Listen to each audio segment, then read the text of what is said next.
கர்த்தரின் பந்தியில் வா சகோதரா, கர்த்தரின் பந்தியில் வா, கர்த்தரின் பந்தியில் வா சகோதரா, கர்த்தரின் பந்தியில் வா. கர்த்தரன் வாய் சொந்த இரத்தத்தை சிந்தின, கர்த்தரன் வாய் சொந்த இரத்தத்தை சிந்தின காரணத்தை மனப்பூரணமாய் எண்ணி கர்த்தரின் பந்தியில் வா சகோதரா, கர்த்தரின் பந்தியில் வா.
கிறிஸ்துவின் சீஷர் குறைத்தீரு,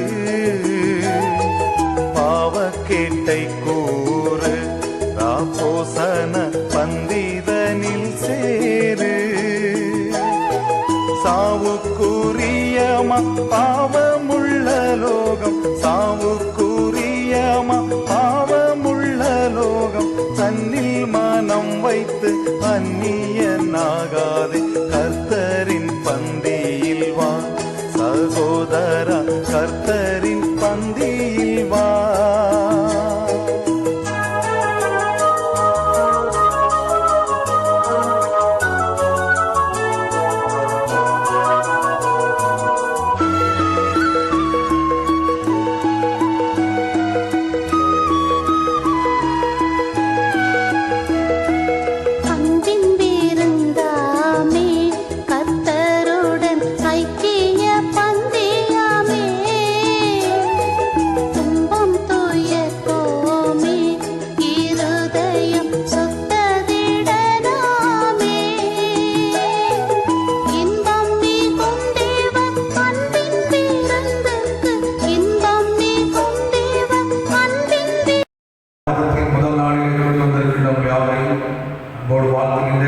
கர்த்தர் நல்லவர். அல்லேலூயா.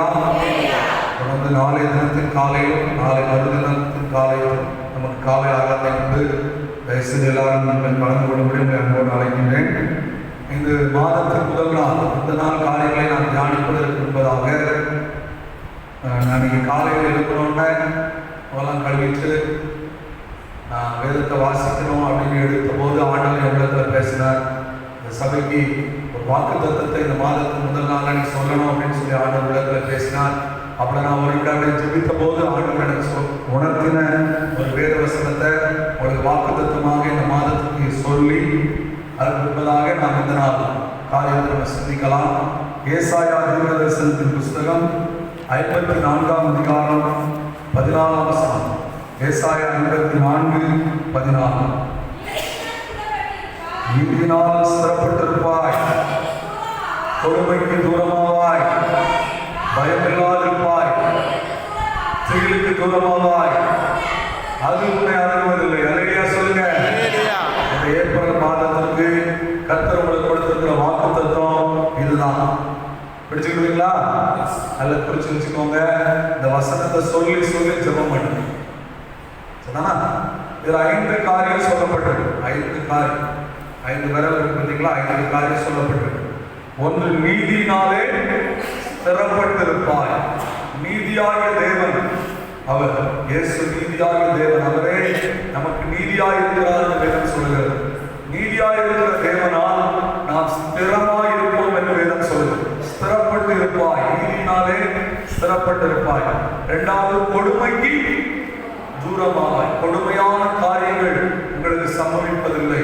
கொடுமையான காரியங்களை தேவன் உங்களை விட்டு தூரமாக்கி போடுவார் என்று ஆண்டவர் சொல்கிறார். மூன்றாவது, பயமில்லாது இருப்பாய். அல்லேலூயா. நம்மை பயன்படுத்துகிற எத்தனையோ காரியங்கள் முன்னாலே நடந்து கொண்டிருக்கலாம். ஆனால் ஆண்டவர் உங்களை என்னை பார்த்து சொல்கிறார், உனக்கு பயம் வராது, நீ பயம் இல்லாமல் இருப்பாய் இந்த மாதம் முழுவதும் என்று. இந்த மாதம் முழுவதும் வாழ்க்கை முழுவதும் தேவன் பயமில்லாத வாழ நம்மை ஆசீர்வதிக்கட்டும்.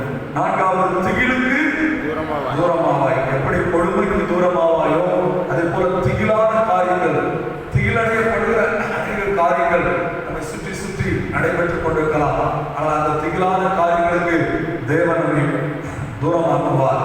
கடைசியாக, அது உன்னை எந்த தீமையும் உன்னை அணுகுவதில்லை, எந்த காரியம் உன்னை அணுகுவதில்லை. இந்த மாதத்திலே விசேஷித்த பாதுகாப்பை ஆண்டவர் உங்களுக்கு கொடுப்பேன் என்று வாக்குப்படுகிறார்.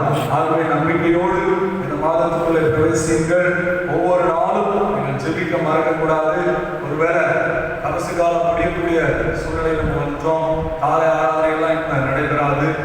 நம்ம வீடுகளில் காலையில் நம்ம முதல் நேரத்தை ஆண்டவர் கொடுத்து கொஞ்ச நேரம் நீங்கள் ஜெபிங்க. ஆண்டவர் இடைவிடாமல் தேட ஒப்பு கொடுங்க. தேவனுடைய மேலும் ஆசீர்வதித்து உயர்த்தி கனப்படுத்துவாராம். சரி, இந்த நாள் ஒரு சிறப்பான நாள். அதாவது பொதுவாக 1ஆம் தேதினாலே காலையில் திருவிருந்து ஆராதனை பெரிய தலைமை சபைகளில் வைப்பாங்க. இன்றைக்கு திருவிருந்தை அறிமுகப்படுத்தின நாள், அதனால அதையும் சேர்த்து இன்னைக்கு திருச்சபை நினைவு கூறுகிறது. சரி, இந்த வியாழன் எப்படிப்பட்ட வியாழன்? இது என்ன சொல்றாங்க? இது புனித வியாழன் அப்படின்னு சொல்றாங்க. பெரிய வியாழன் கேரளத்தில் பார்த்தீங்கன்னா எப்படி போட்டிருக்கோம்?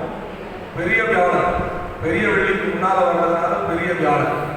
இன்னொன்று கட்டளை வியாழன், கட்டளை வியாழன் என்று சொல்லி அழைக்கிறாங்க. இயேசு பாடுபடுவதற்கு, இயேசு சிலுவையில் அடிக்கப்படுவதற்கு முந்தின நாள். இன்றைக்கு இரவு தொடங்கியே இயேசுவுக்கு சிலுவை பாடுகள் ஆரம்பமாகிவிட்டது. ஆகவே இது ஒரு பாடுகள் நிறைந்த இரவிலே ஆண்டவர் பாடுகளுக்கு உட்படுத்தப்பட்ட ஒரு நாள் என்று நாம் நினைவு கூற அழைக்கப்பட்டிருக்கிறோம். இந்த நாளிலே நடைபெற்ற சில சம்பவங்களை உங்கள் மத்தியிலே சொல்லி நான் ஜெபிக்க விரும்புகிறேன். இந்த நாள் நடைபெற்ற சம்பவங்கள். முதலாவது, இப்போ வாசிக்க கேட்ட பாடம் யோவான் சுவிசேஷம் 13ஆம் அதிகாரம் 3ஆம் வசனம் முதல் 15ஆம் வசனம் வரை ஒரு பாடம் நம்மால் வாசிக்கப்பட்டது. இயேசு இந்த உலகத்திலே வாழ்ந்த நாட்களிலே அவர் செய்த காரியம் என்ன செய்தாரு? சீடர்களுடைய கால்களை கழுவினார். ஒவ்வொன்றாக பிடித்து ஒவ்வொன்றாக கழுவி அவர்களை துடைத்தார் என்று வேதம் சொல்லுது. பிரியமானவர்களே, நம்முடைய ஆண்டவர் எந்த அளவுக்கு தன்னை தாழ்த்தினார் என்று சொல்லி நாம் உணர்ந்து கொள்ள வேண்டும். நிறைய சொல்லுங்க. சிலுவையின் மரண பரியந்தம் தன்னை தாழ்த்தின இயேசு, அவர் ராஜாதி ராஜாவாய், கர்த்தாதி கர்த்தாவாய், சகல மகிமை பொருந்தினவராய், வார்த்தையில் வல்லமை விளங்கப்படுகிறவராய் இருந்த போதும் சீடர்களுடைய கால்களை கழுவும்படி தன்னையே இறங்கி வர அவர் ஒப்பு கொடுத்தார். சிலர் ஒரு ஸ்டேஜ்ல இருந்து நாங்கள் இங்க கீழ் லெவல்லாம் இறங்க மாட்டோம், இப்படிதான் இருப்போம் அப்படின்னு சொல்லுவாங்க. ஆனால் சொல்றார், அப்படி இல்லை, நானே இறங்கி வந்திருக்கிறேன். அல்லேலூயா. நம்முடைய பெருமையான குணங்களில் இருந்து இறங்கி வருவதற்கு ஆண்டவர் அழைக்கிறார். இயேசுவை போல தாழ்மையை தரித்துக் கொள்ள ஆண்டவர் நம்மிடத்தில் எதிர்பார்க்கிறார். எல்லா சீடருடைய கால்களையும் இயேசு கழுவினார், துடைத்தார். யூதாசுடைய காலையும் கழுவி துடைத்தார். எந்த ஒரு அன்பு பாருங்க, என்ன ஒரு அன்பு! அவருடைய தாழ்மையை வேதம் நமக்கு முன்னுதாரணமாய் காட்டுகிறது. ஒருவேளை இன்னைக்கு பல திருச்சபைகளில், கத்தோலிக்க திருச்சபையில, சில பெந்தைகோஸ்தே திருச்சபைகளில் கூட இந்த காரியத்தை அப்படியே ஃபாலோ பண்றாங்க. டைரக்டா கால் கழுவுற நிகழ்ச்சி வச்சிருக்காங்க. இப்போ நம்முடைய திருச்சபையில இந்த மாதிரி ஒழுங்கு இல்லை. ஆனால் இதற்குரிய ஞான அர்த்தங்களை நாம் விளங்கிக் கொள்ள வேண்டும் என்று நம்முடைய திருச்சபை அழைக்கிறது. இதனுடைய காரியங்கள் என்ன? இயேசுடைய தாழ்மை அதில் வெளிப்படுகிறது. இரண்டாவது, கழுவுதல். அவர் நம்மை கழுவுவதற்கு நம்மை ஒப்புக் கொடுக்கும். அல்லேலூயா சொல்லுங்க. பேதுரு சொல்றாரு, ஆண்டவரே நீர் என் கால்களை கழுவக்கூடாது. நான் ஒரு சாதாரண ஆளையா? நான் ஒரு பரிதாபமான ஆளு. நீர் போய் என் காலை கழுவலாமா? அப்ப ஆண்டவர் சொன்னாரு, நான் உனக்கு கழுவாட்டா என்கிட்ட உனக்கு பங்கு இல்லப்பா. உடனே பேதுரு எப்படை, ஐயோ எனக்கு உங்கள்கிட்ட பங்கு வேணும் ஏசப்பா. என் கால்கள் மட்டும் இல்ல, தலையிலிருந்து என்ன செய்யுங்க? அல்லேலூயா சொல்லுங்க. நான் உன்னை கழுவாவிட்டால் இடத்துல உனக்கு பங்கு இல்லை. ஆண்டவருடைய இரத்தத்தினால நம்ம கழுவப்படணும். பாவ மன்னிப்பின் நிச்சயத்தை நம்ம பெற்றுக் கொண்டிருக்கணும். அப்பதான் நம்ம ஆசீர்வதிக்கப்பட முடியும். அல்லேலூயா சொல்லுங்க. இந்த காலை ஆராதனைகள், இந்த தபசு காலத்தில் ஆசீர்வாதம் எப்போ நமக்கு பரிபூர்ணமா கிடைக்கும்னா, பாவத்தை புறந்தள்ளும் போதுதான், பாவத்தை விட்டுவிட தீர்மானிக்கும் போதுதான் அது கிடைக்கும். இயேசுவின் ரத்தம் நம்ம எல்லாருடைய பாவத்தை கழுவுவதற்கு ஆயத்தமாக இருக்கிறது. அந்த ரத்தத்தினால் கழுவப்படுவதற்கு நம்ம ஒப்புக் கொடுப்போம். ஆண்டவரை ஆசீர்வதிப்பார். மூன்றாவது, மாதிரியை காண்பித்து வைத்தார். 15ஆம் வசனத்தை வாசிங்க.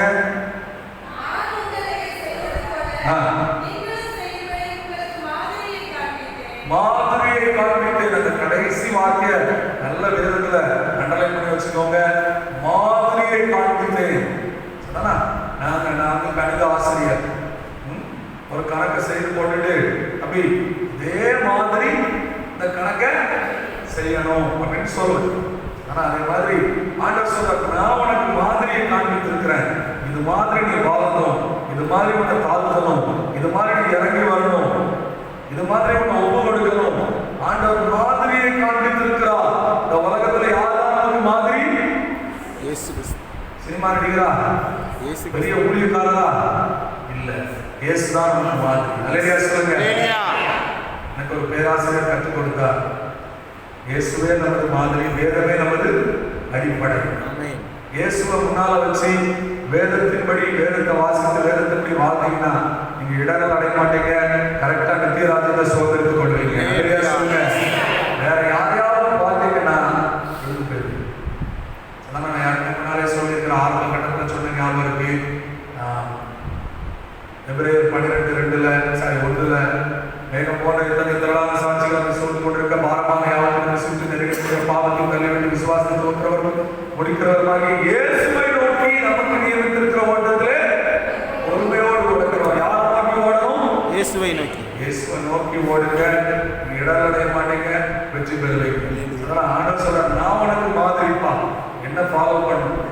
கிறிஸ்து அவன், கிறிஸ்துவை உடையவன், கிறிஸ்துவை போல வாழ அழைக்கப்பட்டவன் என்று சொல்லி நம்மளை வேதம் அழைக்கிறது.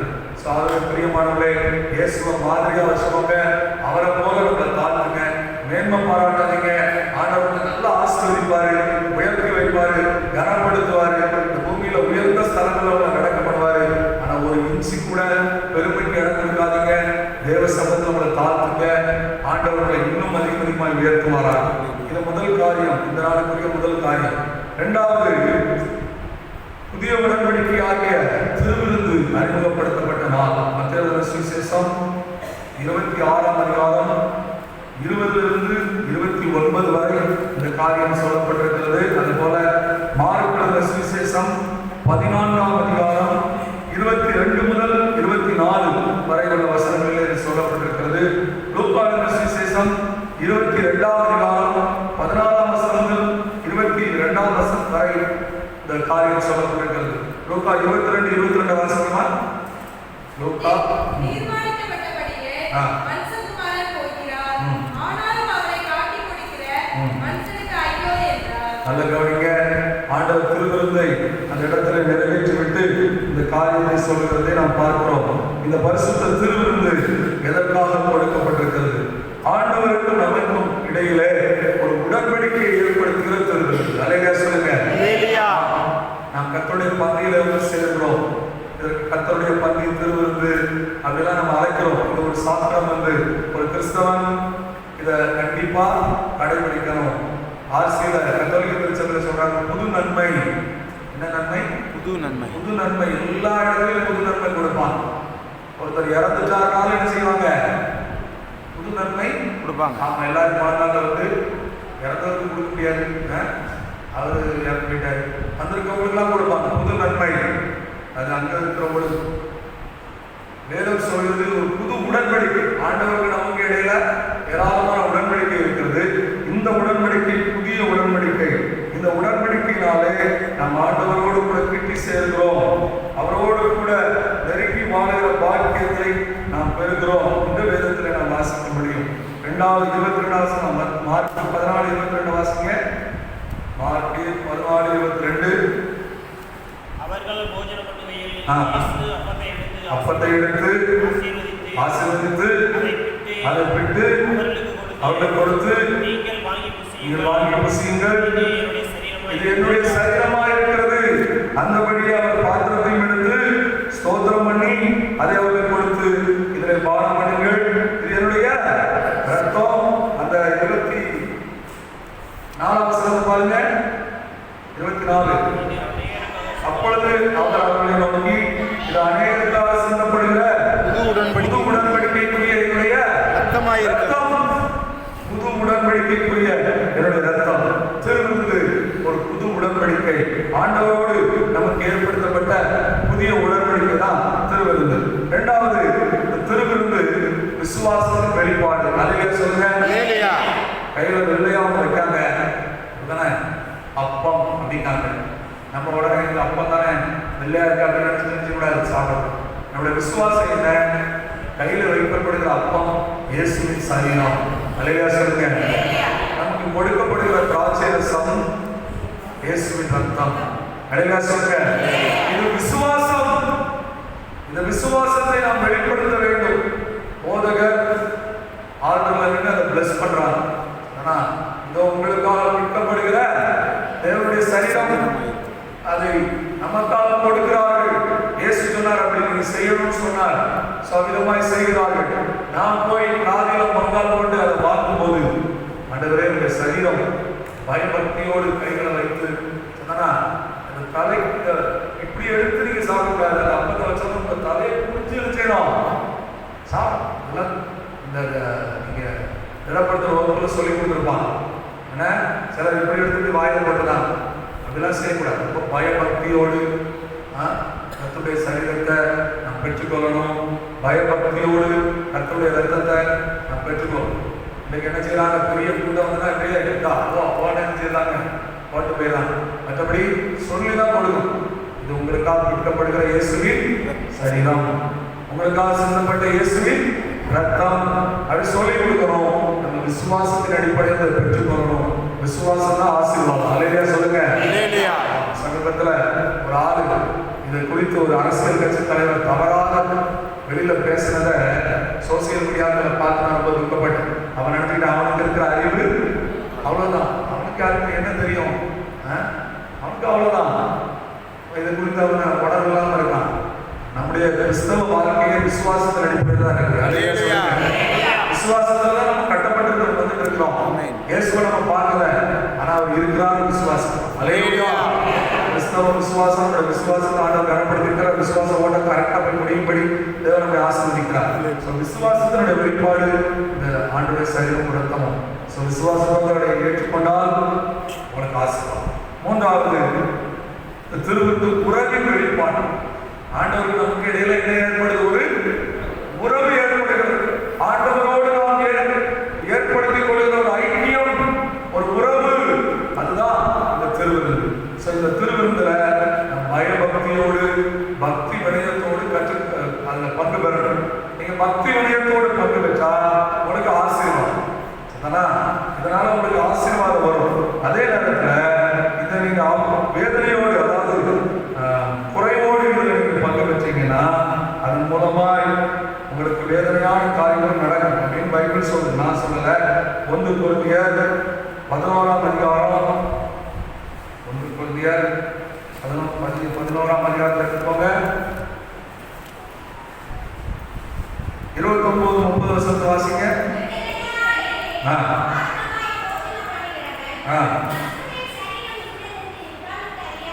எனக்கு யாத்திரைக்கு வரும்படி போஜனம் பண்ணுகிறார். ஆ.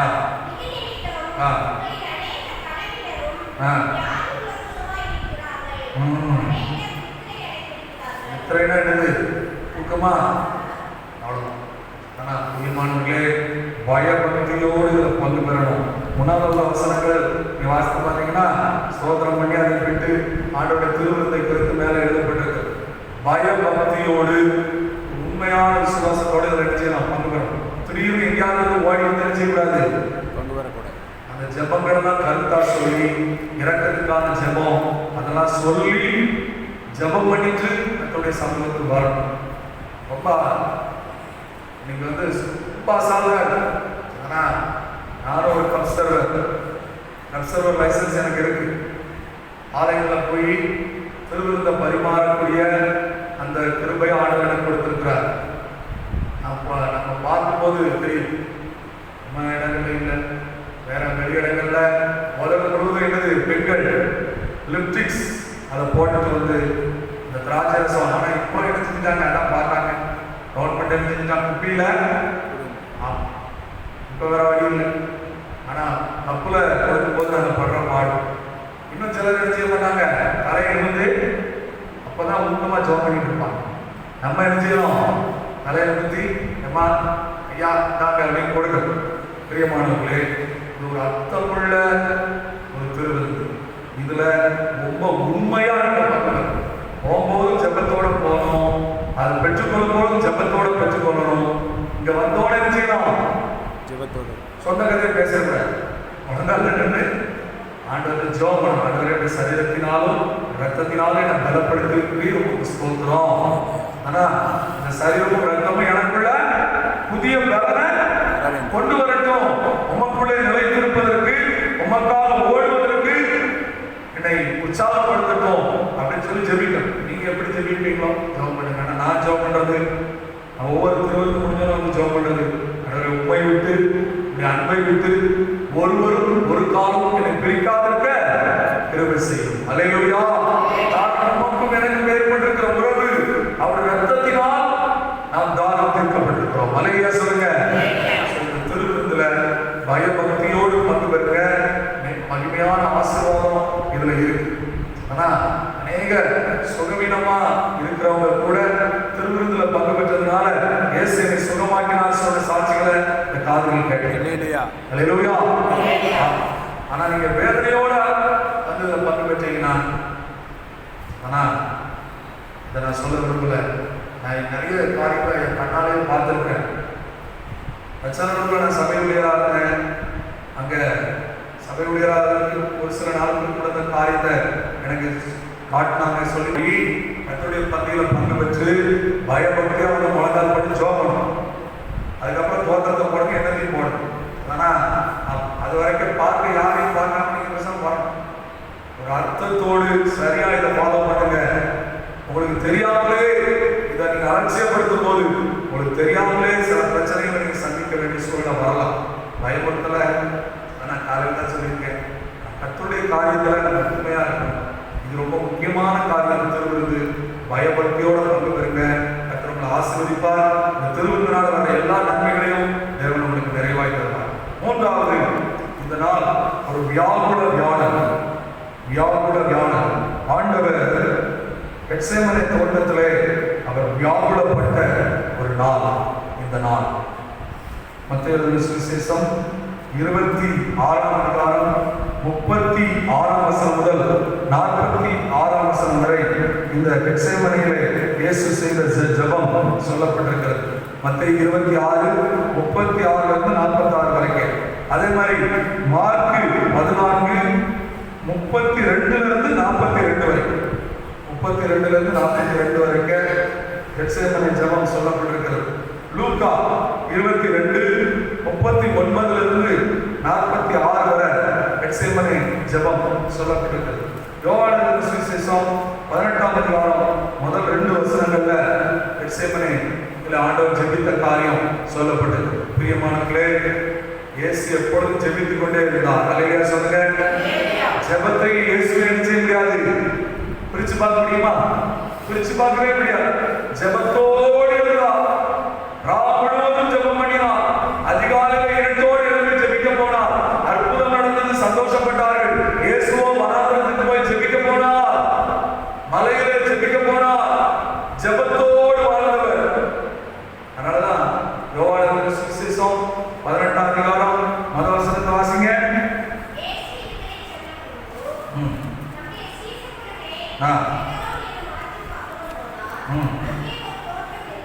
ஆ உடனே அவரும் அவருடைய சீஷரும் பிரவேசித்தார்கள். ஆ இயேசு தம்முடைய சீஷர்களே கூட அடிக்கடி அங்கே போயிருந்தபடியால் அல்லேலூயா சொல்லுங்க. கெத்செமனே தோட்டத்துக்கு ஆண்டவர் கடைசி பாடுபடுறதுக்கு முந்தின நாள் தான் போனாரா? இல்ல அடிக்கடி ஜெபிப்பதற்காக வைக்கப்பட்ட அந்த இடம் அல்லேலூயா சொல்லுங்க. இன்றைக்கு இஸ்ரேல் பட்டணத்துக்கு போயிட்டு வந்தவங்கள்ட்ட கேட்டா சொல்லுவாங்க, இன்றைக்கு அந்த கெத்செமனே தோட்டம் அப்படியே இருக்கு, இயேசு ஜெபித்த இடம் இருக்கு. சில சொல்லுவாங்க, அங்க போன உடனே ஒரு ஆட்டோமேட்டிக்கா ஒரு மனதுருக்கம் உள்ளத்தை ஆட்கொள்ளுது. கொஞ்சம் சொன்னாரு, ரொம்ப கல் நெஞ்சம் காரன், எங்க வீட்டுல பெரிய இலவு வந்தவங்க கூட என்னால ஒரு சொட்டு கண்ணீர் கூட படிக்க முடியல. ஆனா அந்த இடத்துக்கு போனோன்னே என்ன அறியாம கதறி அழுதுட்டேன். எப்படி அழுதுன்னு எனக்கே புரியல. அந்த அளவுக்கு ஒரு மனதுருக்கம் அந்த இடத்துல வந்து என்னை ஆட்கொண்டதுன்னு சொன்னார். ஒரு பெரியவர் இன்னைக்கு இருக்கிறாங்க. பிரியமானவர்கள், எதற்காக சொல்றேன்னா, ஆண்டவர் அந்த அளவுக்கு ஜெபத்தினால இந்த தோட்டத்தை மூடியிருந்தார். அங்க ஜெபிக்க போயிருந்தார் ஆண்டவர். தன்னுடைய பாடுபடுறதுக்கு முந்தின நாள்ல பரலோகத்தின் பலனை பெற்றுக்கொள்ளும்படி அங்க போய் ஜெபம் பண்ணினார். எப்படி ஜெபம் பண்ணினார் நமக்கு தெரியும். அப்பா பிதாவே, இந்த பாத்திரம் என்னை விட்டு நீங்க கூடுமானால் நீங்கும்படி செய்யும், ஆகிலும் என்னுடைய சித்தத்தின்படி அல்ல உங்களுடைய சித்தத்தின்படியே ஆகிறது. என் விருப்பம் அது, ஆனா என் விருப்பம் இல்ல, உங்க விருப்பம் என்கிட்ட நிறைவேறு. அல்லேலூயா சொல்லுங்க. நான் ஏற்கனவே சொல்லியிருக்கிறேன், நீங்க ஜெபத்துல இந்த ஒரு வரியை சேர்க்கணும். ஆண்டவரே, இதெல்லாம் நான் விரும்புறேன், இதெல்லாம் நீங்க எனக்கு தந்தா எனக்கு ஆசீர்வாதம், உங்க சித்தம் எதுவும் அதன்படி எனக்கு நன்மையாக செய்தாங்க அப்படின்னு நீங்க சொல்லியிருக்க, நான் உங்களை ஆசீர்வதிப்பாங்க. சரி, இப்போ இந்த கெத்செமனே தோட்டத்தின் மூலம் நம்ம கற்றுக்கொள்ற காரியம் என்ன அப்படின்னா, முதலாவது ஜெபம். அல்லேலூயா சொல்லுங்க. பேதுரு, யாக்கோபு, யோவான் இவங்களெல்லாம் கொண்டு போயிருக்கிறார். இவங்க இன்னர் சர்க்கிள்ல உள்ளவங்க. ஆனா இன்னர் சர்க்கிள் உள் வட்டத்துல உள்ளவங்க. இவங்களை கொண்டு வெளியே உள்ள ஒரு இடத்துல உட்கார வச்சுட்டு இயேசு போய் ஜெபித்து கொண்டிருக்கிறார். திரும்பி வந்து பார்த்தா செய்றாங்க, அவங்க மூஞ்சி பைக்க தூக்கிட்டு இருக்காங்க. ஆண்டவரை எழுப்பி, பேதுருவே, ஒரு மணி நேரமாவது என்னோட கூட விழித்திருந்து ஜெபிக்க கூடாதா? நீங்கள் சோதனைக்கு உட்படாதபடி விழித்திருந்து ஜெபம் பண்ணுங்கள். அல்லேலூயா சொல்லுங்க. நீங்க வரக்கூடிய காலம் எப்படி வரப்போதோ தெரியல, ஆனா ஜெபிக்கிறவங்க தப்பித்துக் கொள்வாங்க. அல்லேலூயா சொல்லுங்க. ஜெபிக்கிறவங்க தான் பாதுகாப்பா இருப்பாங்க. நல்ல ஜெபம் பண்ணுங்க. ஆண்டவர் பாதத்துல நல்ல ஜெபம் பண்ணுங்க. இடைவிடாமல் ஜெபம் பண்ணுங்க. எல்லா நேரத்திலும் ஜெபம் பண்ணுங்க. ஜெபத்தையும் கிறிஸ்தவனை என்ன செய்யக்கூடாது? பிரிக்கவே கூடாது. யாரும் பிரிக்க கூடாது. அதான் பைபிள்ல போட்டிருக்க. ஆண்களுக்கு பெண்களுக்கு ஒரு ஆலோசனை, ஆண்களுக்கு பெண்களை குறித்த ஆலோசனை, நீங்க மனைவியோடு இசைந்து வாழணும். ஏன்னா உங்க உபவாசத்துக்கும் ஜெபத்துக்கும் தடை வராதபடி குடும்பத்தில் ஒரு ஐக்கியம் இருக்கு. பிசாசியா வீட்டுக்குள்ள சண்டையை கொண்டு வரான். அப்பதானே நைட்டு ஜெபம் பண்றத, இரவு ஜெபத்தை, அதிகாலையில ஜெபிக்கிற ஜெபத்தை நிப்பாட்ட முடியும் இல்ல. பிரியமான குடும்பமா சேர்ந்து ஜெபம் பண்ணுங்க. நான் என் மனைவி பிள்ளைகள் கை போட்டு ஜெபிக்கும் போது பெரிய மகிழ்ச்சி உள்ளத்துல உண்டாகும். அல்லேலூயா சொல்லுங்க. என் பிள்ளைக்காக தான் ஜெபிக்கிறாங்க. என் பிள்ளைங்க நல்ல வார்த்தைகளை அழகா உச்சரித்து ஜெபிக்க பழகிட்டாங்க. ஆண்டவர் ஸ்தோத்திரம். அல்லேலூயா. பிள்ளைகளை ஜெபிக்க வைங்க. வீட்டுல குடும்ப ஜெபம் நடக்கணும். கையை தட்டி நல்ல பாட்டு பாடி ஜெபிங்க. தனி நபரா ஜெபி, தனி ஜெபம்.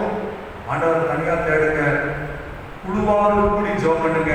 ஏதோ ஞாயிற்றுக்கிழமை 6 மணி நேரம் 10 நிமிஷம் கொட்டடிச்சு அல்லேலூயா தோத்திரம்னு போயிடாதீங்க. தனியா மற்ற நேரங்களில் கூடி வந்து எலெக்ஷன் வரப்போது நீங்க கூடி வந்து ஜெபிக்கலாம். ஆண்டவர் வாழ்க்கையில பெரிய காரியம் செய்யலாம். அல்லேலூயா சொல்லுங்க.